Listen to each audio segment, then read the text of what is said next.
ago in the sacred land of Mathura, the Supreme Lord took birth as Sree Krishna. Born in a prison cell to Devaki and Vasudeva, his arrival was nothing short of miraculous. For 8 long years, the Lord remained in the womb, patiently waiting for the time to emerge and fulfill his divine mission. On that fateful day, when the moon was bright and the stars twinkled in the heavens, Krishna was born. But his birth was not to be celebrated in the confines of a palace or the warmth of a family home. No, he was destined to enter the world in the most extraordinary way. As soon as he was born, the celestial infant was placed in a basket along with his mother's sister, Putana. Then the basket was sealed, and the Lord's uncle,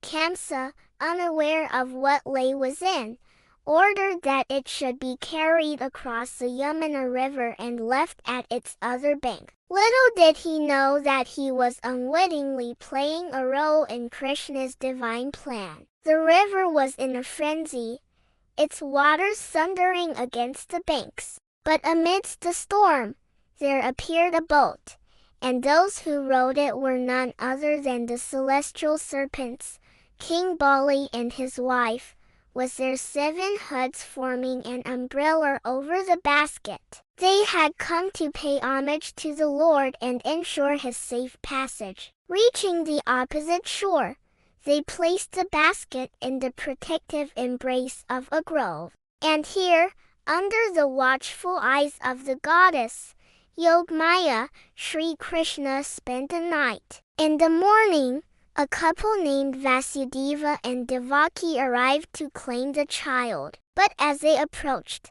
a fierce tiger suddenly appeared, ready to pounce. However, Krishna, even as a babe, exhibited his divine prowess. He simply stared back at the tiger, and the ferocious beast found itself inexplicably calmed. Overwhelmed by love for the child, Vasudeva picked him up and began the journey back to Mathura. Along the way, they stopped at a nearby village called Gokul, where Devaki's parents lived. It was there that Sree Krishna spent his childhood. And oh, what a childhood it was! The naughty pranks, the butter thefts, the enchanting flute melodies, all paint a picture of the divine child's leelas. His divine pastimes that are as charming as they are profound. Krishna, the little boy who charmed everyone's heart, stole butter, not out of hunger, but out of mischief. He danced with the Gopis, lifting them up so high that their feet nearly touched the heavens. His flute sang songs of love and longing, echoing the deepest yearnings of the human soul. But behind these playful acts lay divine lessons. Krishna showed that God is not distant or in the clouds. He is in the laughter of children,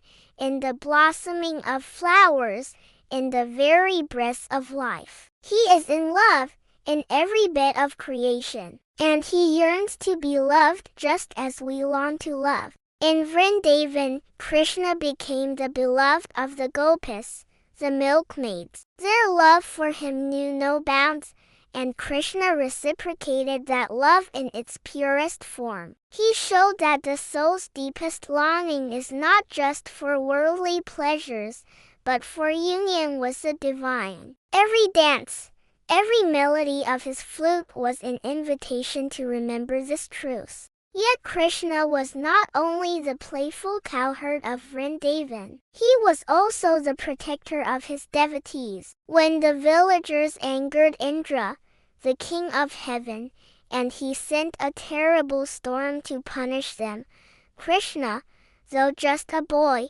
lifted the Govardhan Hill with his little finger and sheltered all living beings under it. For 7 days and nights, the mountain stood as a shield, and when it was lifted, the clouds dispersed, revealing a sky filled with gratitude. In this event, Krishna taught that true strength does not come from weapons or armies, but from faith in the divine. Fear not the storms of life, for the Lord is your shelter. Years rode by, and Krishna's divine mission led him to many adventures. He defeated Kalaya, the venomous serpent, saved the demoniacal king, subdued the arrogant demons, and demonstrated his divine powers time and again. But perhaps his greatest gift to mankind was on the battlefield of Kurukshetra. Here, when the Pandavas and Kauravas were about to engage in a war that would decide the fate of their kingdoms,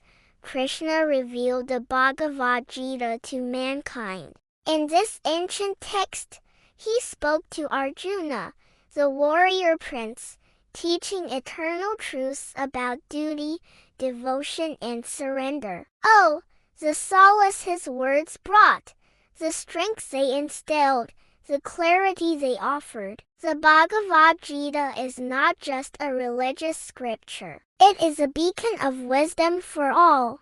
It teaches us how to navigate the complexities of life, to perform our duties without attachment, to live each moment with devotion, and to surrender every breath to the divine. Sree Krishna's life is not just a story from the ancient past. It is a living message, a timeless testament to the divine's boundless love for his creation. His childhood shows us the sweetness of divine play. His youth reflects the power of love, and his words in the Gita shine as eternal wisdom. He is a divine friend who reveals a path to God through love and devotion. To remember him is to find joy. To love him is to discover peace. And to surrender to him is to uncover life's true purpose. This is Krishna, the eternal light of devotion, the guiding star in the storm, the source of everlasting bliss. And may his story continue to inspire and guide generations to come.